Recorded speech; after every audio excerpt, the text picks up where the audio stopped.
we are proceeding with our next speaker. Modern scouting is no longer just about identifying talent. Today's recruitment departments combine football experience, data, performance analysis, and global market intelligence to make better decisions faster. Our next speaker has worked within some of Europe's most progressive scouting environments, helping clubs monetize the way they identify, evaluate, and recruit players. Please welcome to the stage Goran Patrčević. He's a first-team scout at Burnley FC. Give one round of applause for him. Thank you. First of all, thank you for having me here and giving me opportunity to speak about my work, because you will see it's really interesting work, especially if you are a young guy as me, because now I can see in your eyes that you're looking on a guy who is 29 years old and he's working in such an environment, but actually I'm in a business more than 7 years, and this is my pathway, scaling from the bottom, from the university programs to the Premier League. And during those time I spent some years in Denmark working for Danish clubs.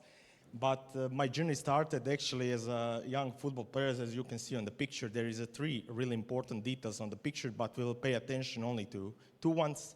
So as you can see, I born and raised in a small town called Vinkovci. It's a village next to the Vinkovci, and you can see that I was raised in Eastern Europe because my shirt was oversized when I was playing, and it's a common thing when you're playing in this area. But the next important thing is also my hairline, because before, when I was a player, my hairline was good, but when I started meeting the agents, my hairline decreased immediately.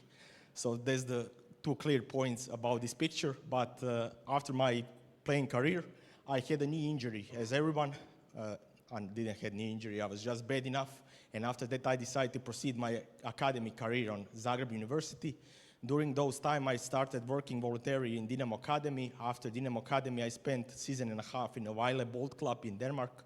From there, I moved to Midtjylland, and after 2 seasons in Midtjylland, I went to the Burnley FC in a championship. I was promoted with the club in the Premier League this season, and also I won the Danish championship with FC Midtjylland in 2024. When we are speaking about my scouting, and everything what I learned in this process, it was really interesting because I started in a department of Vejle Bold Club when I was the second guy in the department, and then I moved to Midtjylland where there was 6 guys in department, and now I'm working in department of 15 people. So I can compare how is it work in a lowest level, such as in Serbia, some Serbian clubs, and then I can compare it to the mid level of people, and then I can be the big department as in Burnley Football FC. So if we are speaking about scouting methodology, we speak about clear structure of the work, because in this industry you need to have clear structure, because if you miss some points you will end up in a yo-yo club as Burnley FC is right now. Don't tell my owners that. I will share some clear ideas, some no filter stuff, so pay attention to small details. When we are speaking about methodology, we are speaking about clear pillars of doing things in such a way that club needs to operate. Because if you're operating in a Premier League level and Premier League department, you need to have clear structure how things gonna work. I mentioned here a long-term strategy, and I will use Midtjylland example for that, because when I signed for Midtjylland, they presented me a 5 years plan. What will club achieve in a 5 years period? And at that time, Midtjylland was 108 on a European club list, and they presented me that they will finish up in the top 50 after 3 seasons. And I was thinking, especially I'm coming from Eastern Europe, and long-term strategy is almost foreign object here, because we don't plan anything in such a long-term things. And I was thinking they're crazy. There is no way that we will end up on the 50th place, but actually we failed, because we finished 52 after 3 seasons. But they are close enough, and club was progressing in that time. When we are speaking about club DNA and club culture, I will also use Midtjylland as a good example, because when you are building a club structure, you need to have small steps that are leading for something bigger. For example, in Midtjylland, they opened new facilities, and there is a dining place where players are taking lunch or dinner, and they're spending time with academy players, because then they can see, oh, I was a little child back then, and now I'm a professional football player, so I'm coming from this background, and I need to appreciate this opportunity to play on such a level. And also for the kids, they can see, oh, I'm spending time with the first team player, we are having a lunch, so maybe one day if I train hard, if I give my everything, I can end up as a senior team player for FC Midtjylland. And those kind of small things are building a big difference in terms of club structure. Also something what is really not so common here is facilities and stuff surrounding facilities, because when you build new facilities, you almost build something that is for elite performance development. And even if you come to the facilities, come on the pitch, come to the club building, you can see competitiveness immediately when you step on the ground. And that's really important for scouting players, because you are presenting your project, you are presenting your whole club, and with those kind of things, you can attract players from different areas, from different perspectives. Next thing that I'm going to mention is recruitment clarity, because without clarity in this business, there is nothing. We all need to be aligned, because right now in the Burnley football department, there is 15 of us, and try to imagine in 15 scouts have different opinion on different stuff. There is no way that we can agree on something, and in those terms, we need to have real clarity to find exact profiles that we are looking for in that transfer period. During all those things, there is one thing that you need to use, and that is holistic approach. With holistic approach, you need to use all available tools that you can reach, that you can pay, that you can use. In this example, we will use Y-Scout, we will use StatsBomb, Skill Corner, references, etc., etc. And the last thing that I mentioned here is day-to-day operations. Everything needs to be fluid, everything needs to be clear. Because when everything is fluid, everything is clear, you have a good process, then you can find good players, and you can make contacts, you can make decisions, you can make everything easier if you are operating together. Next slide is about strategy, and strategy is something what is really important. And you cannot miss, with everything else on the previous slide, you can miss, you can have small flaws during the process. But with the strategy, there is no missing. Because if you miss here, you will miss your complete season. You will not be aware that you are yo-yo club. You will think that you are Premier League club who can buy players like they want, but actually it's not true. So I bring some of the clubs here on the slide. As you can see, there is a Red Star Belgrade, there is a Metz, and then is Union Saint-Gilloise. All of these clubs are doing something exceptional in their work, and that's why they can operate on such a high level. If you're speaking about Red Star Belgrade, I know if you're from Serbia and you're maybe not supporting Red Star Belgrade, you will already hear background noises about the club, about the stuff, how they operate. But actually, Red Star Belgrade is one of the best academies in Europe. There is facts, there is straight facts, they're selling players, and that's why they can operate on a high level. Next club there is FC Metz.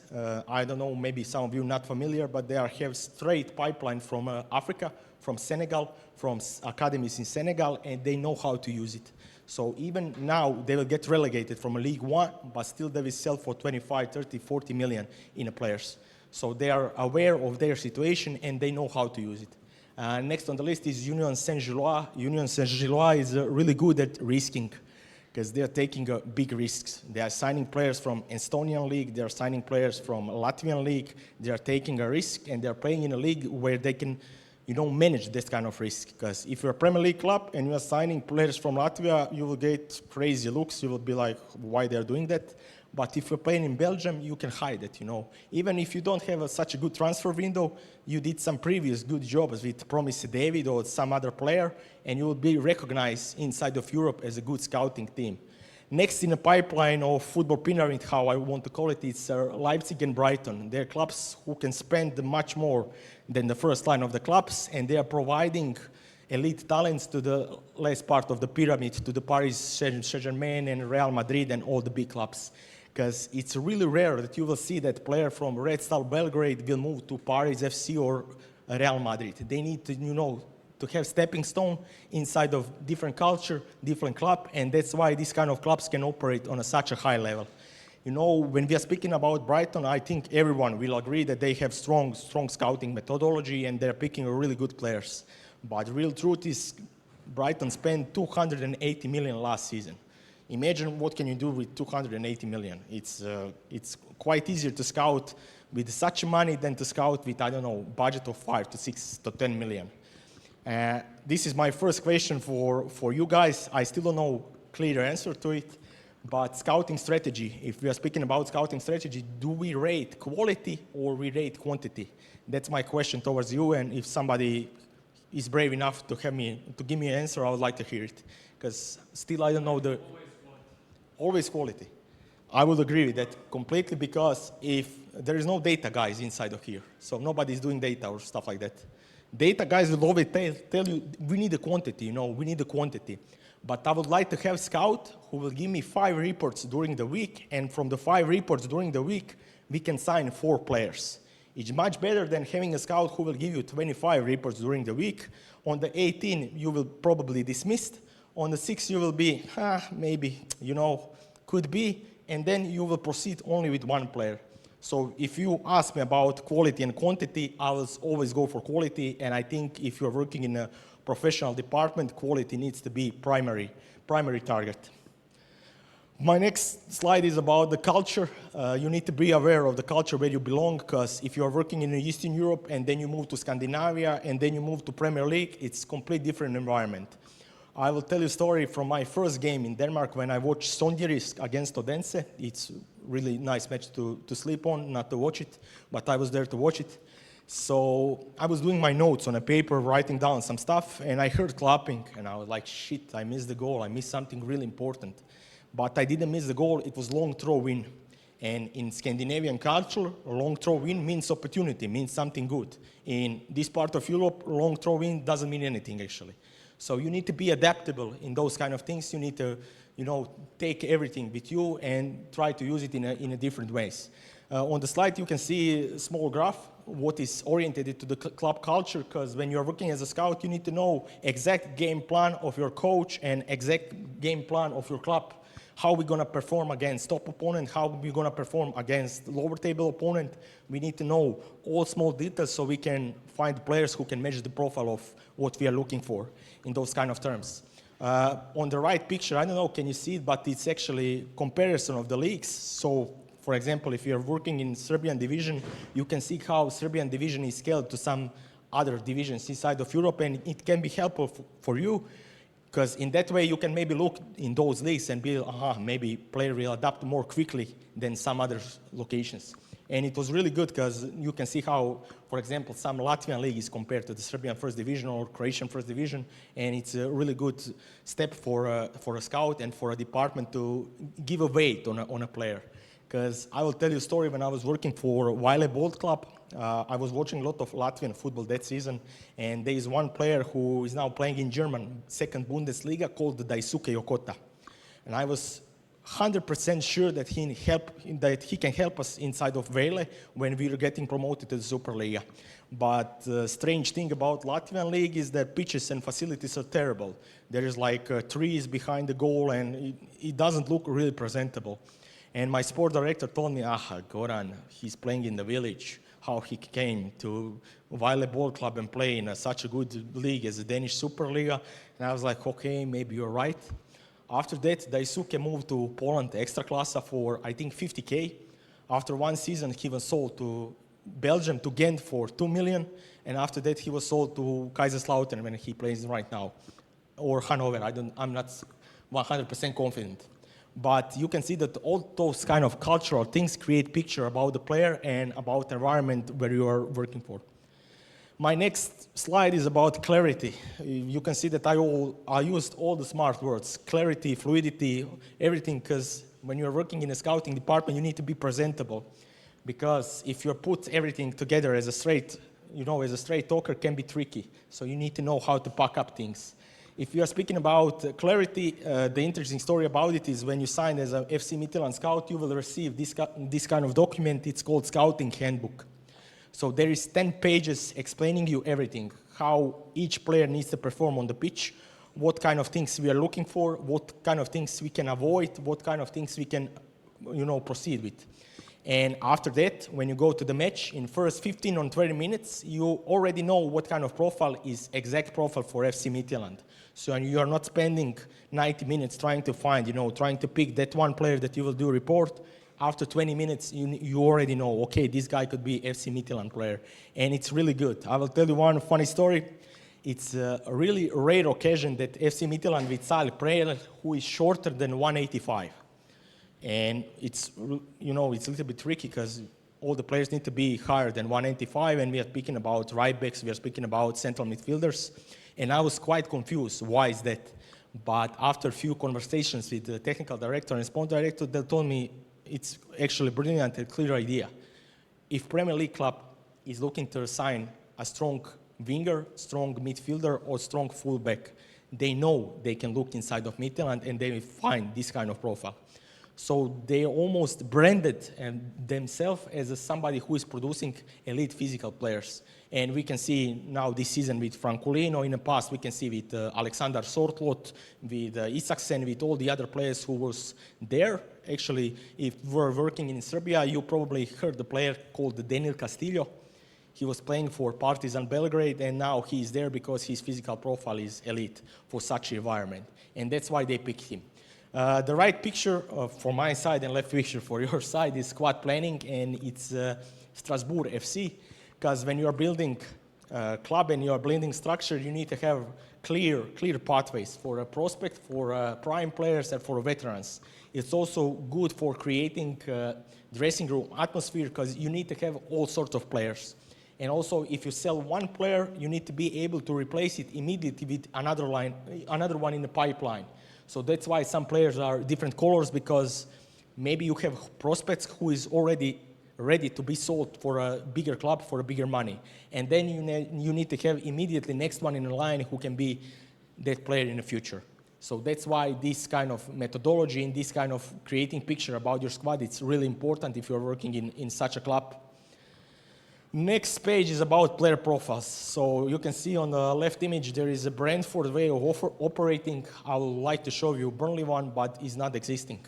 Because we don't use this kind of profiles, it doesn't make sense for our head of scouting. But actually this is really good, because each position is perfectly explained what are you looking for, and with this kind of methodology, all scouts are aligned in the same way. That's why it's about the clarity.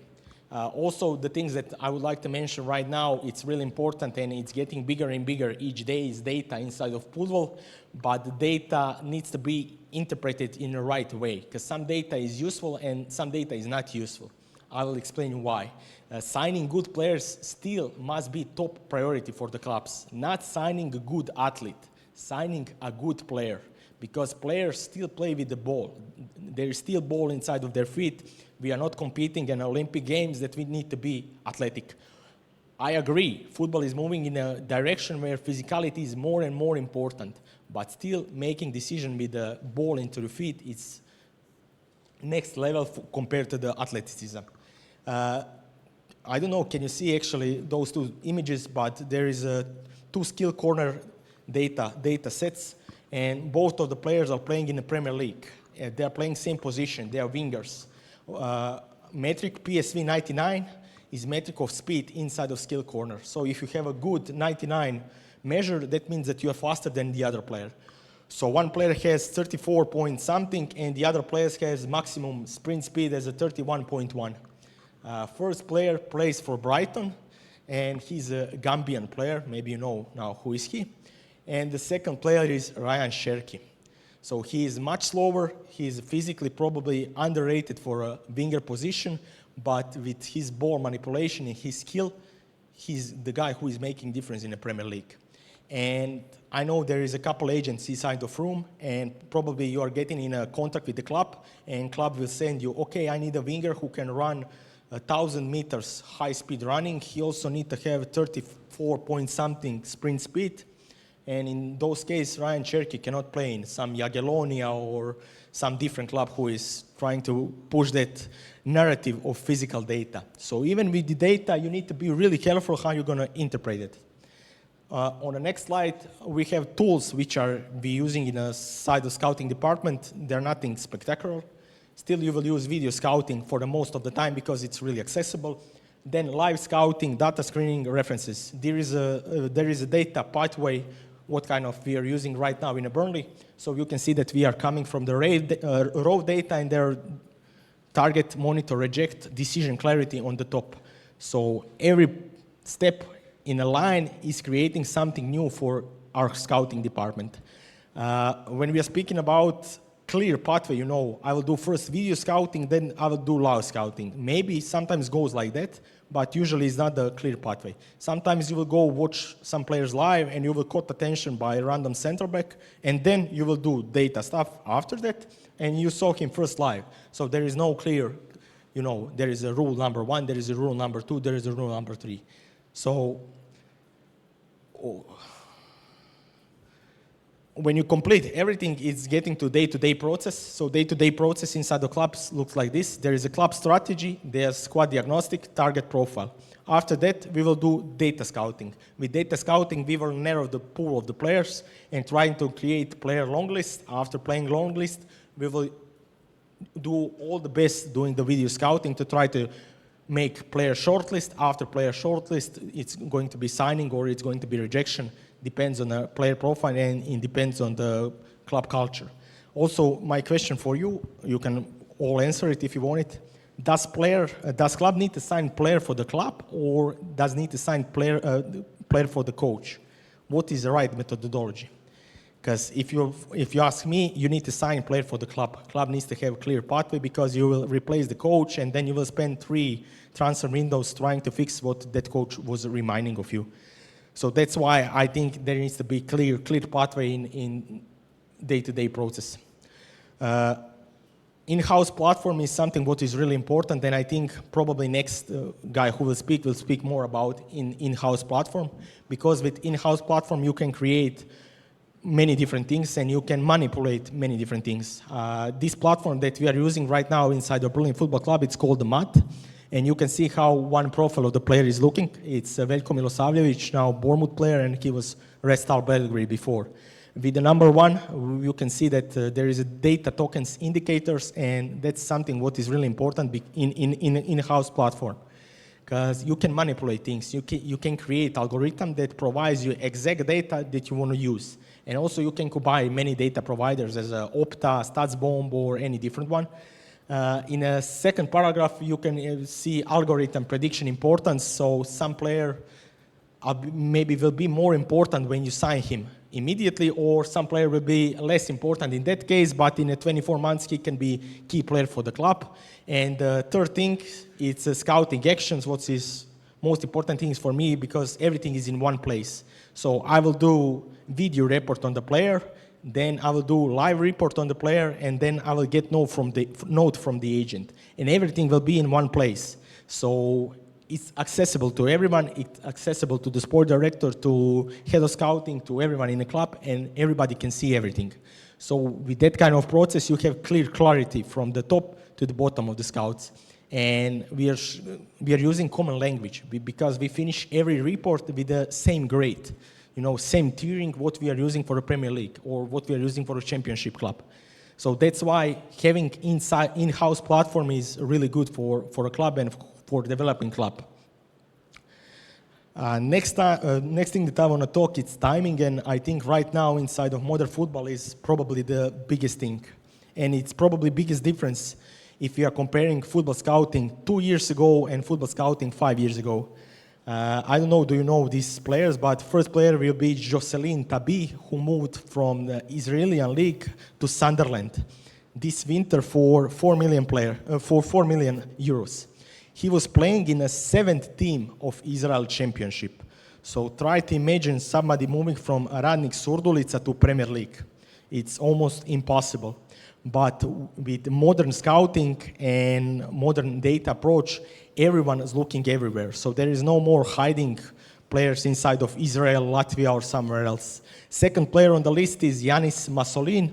He was playing in a 2nd division of Belgium 2 seasons ago. Then he moved to Serie B, and now Inter picked him up for 4 million euros. Imagine if Inter is looking for a player inside of Serie B.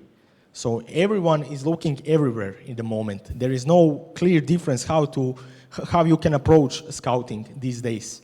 Veljko Milosavljević is another perfect example because he played less than 20 senior matches for Red Star Belgrade and he was sold for 15 million. Less than 20 senior matches inside of club and he was already sold for 15 million. And the most recent one is Zadok Johan, who is playing in Sweden, Nigerian winger. He played 18 matches in Swedish first division. He scored 5 goals, and now he's moving to Brighton for 28 million euros. And try to imagine now you are Burnley Football Club, and you are not taking risk on these kind of players. So when you notice them, you need to be active immediately, because right now everyone is watching everything. For example, last weekend I watched Japanese second division, because maybe there is some player who can be attractive for us there.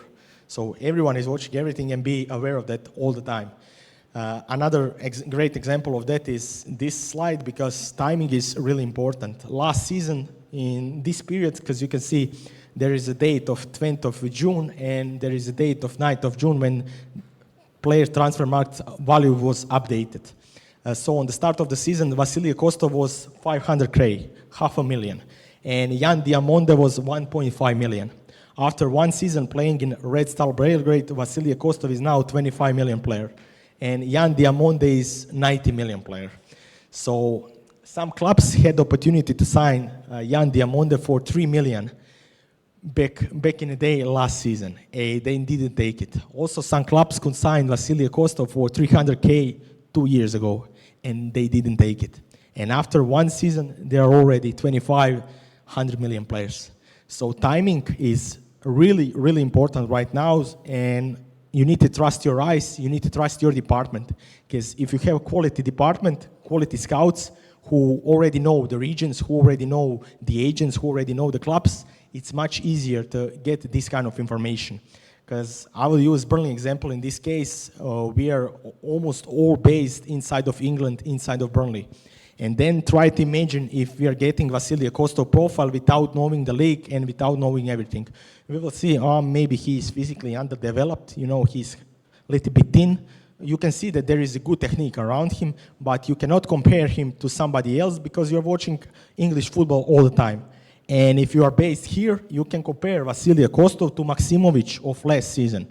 And you can see, okay, Maksimović was sold for 15 million, and I rate Vasilije Kostov much higher than Maksimović in that period. So maybe it's worth taking risk move to spend, 3 million in that time to take a risk on a 17-year-old, and maybe he can produce these kind of numbers and be 25 million player inside of 1 year. And I will cut my presentation and get to the conclusion. The real takeaway, scouting today is about anticipation. The real advantage lies in identifying talent before it becomes obvious, and clubs who can combine local knowledge, data intelligence, and provide the player with a clear development part will be the clubs who will shape the future of football scouting and who will shape the future of football. And you can see with now with the Red Bulls, Brighton, with everyone who is doing strategies to trying to find clubs in the different leagues, they are doing exactly that. And thank you for your attention. That's it for me. Any questions, feel free to ask. Thank you very much, Goran. This was very clear. This is very clear, straightforward, and right to the point presentation. Do we have any kind of question for our speaker, Goran? I'm sure you do have. Okay.